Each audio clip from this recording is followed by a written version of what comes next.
രാവിലെ 9:30 പ്രധാനമന്ത്രി നരേന്ദ്രമോദി ദേശീയ യുദ്ധസ്മാരകത്തിൽ പുഷ്പചക്രം അർപ്പിക്കുന്നതോടെയാണ് ഈ പരിപാടികൾക്ക് ഔദ്യോഗികമായി തുടക്കം ഉണ്ടാവുക. 10:30 രാഷ്ട്രപതി ദ്രൗപദി മുർമു കർത്തവ്യ പഥിലെത്തുന്നതോടെ പ്രൗഢ ഗംഭീരമായ റിപ്പബ്ലിക് ദിന പരേഡിന് തുടക്കമാവുകയും ചെയ്യും.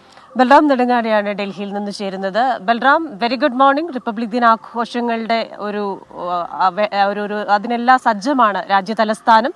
ആശംസകൾ ബൽറാമിനും നേരുന്നു. ഒപ്പം തന്നെ എങ്ങനെയാണ് രാജ്യം ആഘോഷത്തെ വരവേൽക്കാൻ ഒരുങ്ങിയിരിക്കുന്നത്?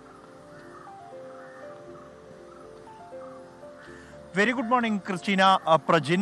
റിപ്പബ്ലിക് ദിന ആശംസകൾ എല്ലാവർക്കും. ആശംസകൾ.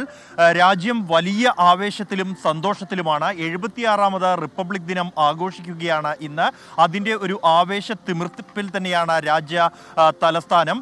ആഘോഷങ്ങൾ ആരംഭിക്കാൻ യഥാർത്ഥ ആഘോഷം എന്നുള്ളത് റിപ്പബ്ലിക് ദിന പരേഡ് തന്നെയാണ്. ഇന്ത്യയുടെ അഭിമാന നിമിഷങ്ങളാണ് ആ പരേഡിൽ നടക്കുന്ന ഓരോ നിമിഷവും. അതിലൂടെ കടന്നുപോകുന്ന ഓരോ കണ്ടിജൻറ്റും ഇന്ത്യയുടെ ഈ റിപ്പബ്ലിക്കിൻ്റെ ആഘോഷം പൂർണ്ണമായും രാജ്യത്തിന് ലോകത്തിന് മുന്നിൽ വിളിച്ചോതുന്ന ഒരു അവസരമാണ്. ഇന്ത്യയുടെ സാംസ്കാരിക തനിമയും ഒപ്പം തന്നെ സൈനിക മേഖലയിലുള്ള കരുത്തും ഒപ്പം തന്നെ ശാസ്ത്ര മേഖലയിലുള്ള കരുത്തും എല്ലാം തന്നെ ലോകത്തിന് മുന്നിൽ തുറന്നു കാട്ടുന്ന ഒരു അവസരമായാണ് റിപ്പബ്ലിക് ദിന പരേഡിനെ കാണുന്നത്. അതിനായുള്ള തയ്യാറെടുപ്പുകൾ എല്ലാം തന്നെ ആരംഭിച്ചു കഴിഞ്ഞിരിക്കുന്നു, പൂർത്തിയായിരിക്കുന്നു. മറ്റ് സുരക്ഷാ മുന്നൊരുക്കങ്ങൾ ഉൾപ്പെടെ ഡൽഹിയിലെ ഓരോ കോണിലും മുക്കിലും ഇത്തരത്തിൽ ആഘോഷത്തിൻ്റെ തിമിർപ്പിൽ തന്നെയാണ്. പുഷ്പങ്ങൾ കൊണ്ട് റിപ്പബ്ലിക് ദിന ആശംസകൾ നേർന്നിരിക്കുകയാണ്. ഇത്തരത്തിലുള്ള നിരവധി ഫലകങ്ങൾ ഡൽഹിയുടെ പലയിടങ്ങളിലും ഉണ്ട്. ഈ റിപ്പബ്ലിക് ദിന പരേഡ് ഇത്തവണത്തെ ഏറെ പ്രത്യേകതകളോടുകൂടി തന്നെയാണ് കാണുന്നത്. സുവർണ ഇന്ത്യ, പൈതൃകവും വികസനവും എന്ന പ്രമേയത്തിലാണ് ഇത്തവണത്തെ റിപ്പബ്ലിക് ദിന ആഘോഷങ്ങൾ.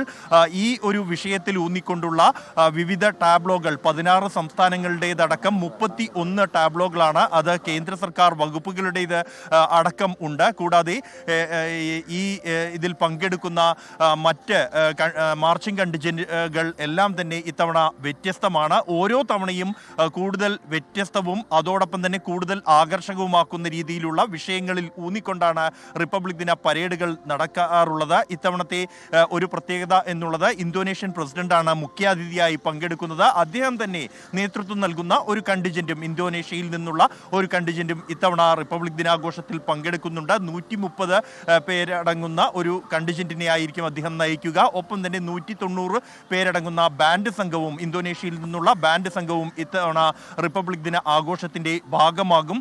ഒപ്പമാണ് ഇന്ത്യയുടെ 3 സേനാ വിഭാഗങ്ങളിൽ നിന്നുള്ള കണ്ടിജന്റുകൾ, അർദ്ധ സൈനികരുടെ, പോലീസ് വിഭാഗങ്ങളുടെ, NCC, NSS എന്നിവരുടേതടക്കമുള്ള മാർച്ചിങ് കണ്ടിജന്റുകൾ റിപ്പബ്ലിക് ദിന ആഘോഷത്തിൽ പങ്കെടുക്കും. മലയാളികൾക്കും അഭിമാനിക്കാൻ ഏറെയുണ്ട്. ഇവയിൽ എല്ലാം തന്നെ നിർണായകമായ സ്ഥാനങ്ങളിൽ മലയാളികളും ഉണ്ട് എന്നുള്ളതും ഏറെ അഭിമാനകരമാണ്. രാവിലെ 9:30 പ്രധാനമന്ത്രി ദേശീയ യുദ്ധസ്മാരകത്തിൽ പുഷ്പചക്രം അർപ്പിക്കുന്നതോടെയായിരിക്കും ഈ ആഘോഷ പരിപാടികൾക്ക് തുടക്കമാകുക. 10:30 രാഷ്ട്രപതി രീതിയിൽ പ്രൗഢ ഗംഭീരമായിരിക്കും ഇത്തവണത്തെ റിപ്പബ്ലിക് ദിനാഘോഷങ്ങൾ ഡൽഹിയിൽ എന്ന കാര്യം വ്യക്തമാണ്. ബൽറാം നെടുങ്ങാടിയാണ് ഡൽഹിയിൽ നിന്ന് വിശദാംശങ്ങൾ നൽകി.